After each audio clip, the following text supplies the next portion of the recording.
చెప్పుతోని కొడతాం, మరి చెప్పుతోని కొడతాం. సార్ జోలికి ఎవరు వచ్చినా కూడా ఊరుకునే ప్రసక్తే లేదు. సార్ వెనుక మేమందరం ఉన్నాం. నా తెలంగాణ ప్రజల మీద ఎవరి మీద ఈ ఆంధ్ర ఓడు ఏ కన్ను వేసినా కండ్లు వీకేస్తాం. మళ్ళా జాగ్రత్త బిడ్డ.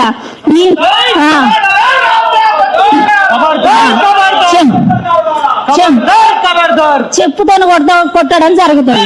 ఖచ్చితంగా చెప్పుతోని కొట్టడం జరుగుతుంది. నా తెలంగాణ ప్రజల మీదకి వచ్చినా, నా తెలంగాణ వచ్చినా జరుగుతుంది ఖచ్చితంగా.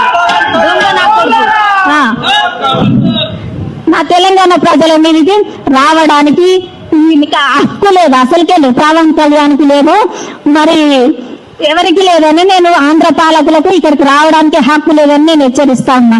ఇంకెవరి మీద కూడా ఇటువంటి ఆరోపణలు వేసిన దొంగ నా కొడుకులను చెప్పులతోని అందుతామని హెచ్చరిస్తా ఉన్నాను. ఇగో ఈ దొంగ నా కొడుకులు చెప్పుతోని ఖచ్చితంగా కన్నడం జరుగుతుంది.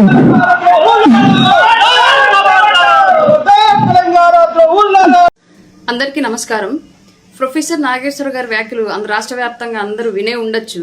పవన్ కళ్యాణ్ గారు కేంద్ర ప్రభుత్వాన్ని కలిసి అమిత్ షా గారిని జగన్మోహన్ రెడ్డిని అరెస్ట్ చేయండి అని చెప్పేసి అడిగినట్లు, అమిత్ షా గారు దానికి శాశ్వత శత్రువులు,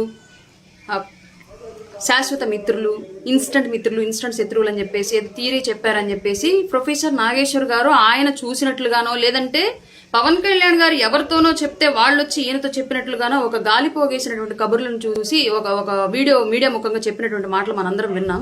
జనరల్ గా ఈ నిద్రలేస్తే టీవీలో కూర్చొని విశ్లేషణలు, దేశ రాజకీయాల గురించి, అంతర్జాతీయ రాజకీయాల గురించి, రాష్ట్ర రాజకీయాల గురించి విశ్లేషణలు చేస్తూ ఉంటే ఇన్ని రోజులు ఆయనకున్నటువంటి డిగ్రీల వల్ల, ప్రొఫెసర్ అనేటువంటి విద్యా మేధస్సు వల్ల, లేదంటే గతంలో ఆయన రాజకీయ అనుభవం వల్ల ఏదో విశ్లేషణ ఉన్నతంగా చేస్తున్నాడేమో, అన్ని వాస్తవాలు ఏమో అని చెప్పేసి భావించాము కొన్ని ఆధారాలతో సహా చెప్తూ ఉన్నప్పుడు.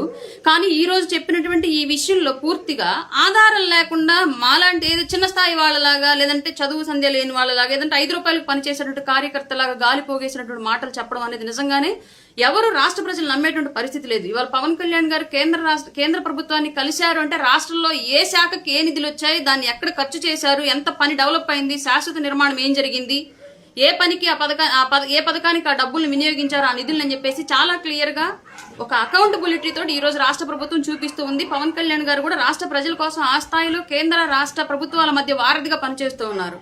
ఆయన తీసుకున్న శాఖల ద్వారా సోషల్ మీడియాలో ఒక పోస్ట్ పెడితే చాలు, రోడ్డు లేదు సార్ మా ఊరికి అని చెప్పేసి గంటల్లో ఆ ఊరికి అధికారులు వెళ్ళిపోయి రోజుల్లో ఆ ఊరికి రోడ్లు వేస్తా ఉన్నారు. అమరజీవి జలధార ద్వారా ఇవాళ జిల్లాలు గొంతు తడిపేటువంటి ప్రోగ్రామ్, ఆ మంచినీళ్ళు అందించేటువంటి ప్రోగ్రామ్ కి డబ్బులు కూడా కేంద్రం నుంచి తీసుకురావడంలో కానివ్వండి, రాష్ట్ర ప్రభుత్వాన్ని ఒప్పించడంలో కానివ్వండి, ఇవన్నీ కూడా పవన్ కళ్యాణ్ గారు నిస్వార్థంగా సేవ చేస్తున్నటువంటి విధానానికి ఎన్నో తార్కాణాలు, ఎన్నో ఉదాహరణలు. పైగా ఆయన ఎవరి ముందైనా చేయి చాచాడు అంటే, ఏదైనా అడిగాడు అంటే కేవలం రాష్ట్ర ప్రభుత్వం కోసం, ప్రజల కోసం మాత్రం అడుగుతారు తప్ప ఆయన స్వార్థం కోసం ఎవరి ముందు తల ఉంచి చేయి చాచేటువంటి వ్యక్తి పవన్ కళ్యాణ్ గారు కదా. ఆయన వ్యక్తిత్వం అట్లాంటిది కాదు. ముఖ్యంగా ఈ విషయాలు రాష్ట్ర ప్రజలకు అందరికీ తెలుసు. ప్రజలకు ఎంత పని జరుగుతుందో తెలుసు. అలాగే మేము ఎంత గొప్పగా పని చేసినా, పవన్ కళ్యాణ్ గారు ఎంత నిస్వార్థంగా సేవ చేసినా వైసీపీ బురద జల్లిద్దని కూడా రాష్ట్ర ప్రజలకు తెలుసు. అయినప్పటికీ కూడా ఇవాళ ప్రొఫెసర్ నాగేశ్వర్ గారు ఒక విశ్లేషకుల ముసుగులో ఉండి పవన్ కళ్యాణ్ గారి మీద ఇలాంటి నిందలు వేయడం అనేది నిజంగానే క్షమించదగ్గటువంటి విషయం కాదు.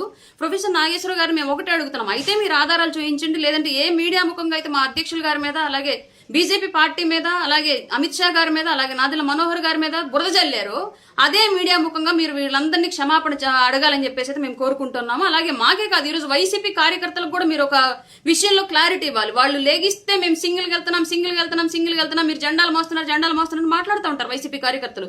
ఇవాళ వాళ్ళకు కూడా, వాళ్ళ మీద కూడా మీరు నిందేశారు. మీరు చాటుగా జగన్మోహన్ రెడ్డి వేరే పార్టీ తోటి పొత్తులో ఉన్నాడని చెప్పి చెప్తా ఉన్నారు. మేమన్నా ఏ జెండా మోసినాం, ఆ భుజాల మీద ఓపెన్ గా మోస్తున్నాం, కానీ వాళ్ళు ఉన్నది భుజాల మీద ఏమో వైసీపీ జెండా పెట్టి వెనకెక్కడో వేరే జెండా పెట్టాడు జగన్మోహన్ రెడ్డి వాళ్ళ కార్యకర్తలు అందరికీ మీరు చెప్తా ఉన్నారు. అందులో నిజమెంతో కూడా వాళ్ళ వైసీపీ కార్యకర్తలు కూడా మీరు ఆన్సర్ చెప్పాల్సిన అవసరం అయితే ఉంది. మీరు మాట్లాడినటువంటి మాటల ద్వారా రాష్ట్రంలో ఇవాళ ఎన్నో విషయాల్లో ఒక అస్పష్టత ఏర్పడింది. అయితే మీరు ఆధారాలు చూపించండి, లేదంటే మీడియా ముఖంగా మా అధ్యక్షుల వారిని, అమిత్ షా గారిని, బీజేపీ పార్టీని, మా నాదెళ్ల మనోహర్ గారిని, జనసేన పార్టీని క్షమాపణ కోరాలని చెప్పేసి అయితే మేము ఖచ్చితంగా డిమాండ్ చేస్తున్నాం. ఈ విషయంలో మీరు క్షమాపణ చెప్పడం, లేదంటే ఆధారాలు చూపించడం జరిగేంత వరకు మిమ్మల్ని వదిలే ప్రసక్తే జరగదు. ఖచ్చితంగా మేము ప్రశ్నిస్తూ ఉంటామని చెప్పేసి అయితే చెప్తా ఉన్నాము. మీ పేరుకి ముందు ఉన్నటువంటి ప్రొఫెసర్ అనేటువంటి పదానికి విలువ తగ్గేలాగా మీ ప్రవర్తన, మీ మాటలు ఉండకూడదని చెప్పేసి అయితే ఖచ్చితంగా మిమ్మల్ని రిక్వెస్ట్ చేస్తున్నాం.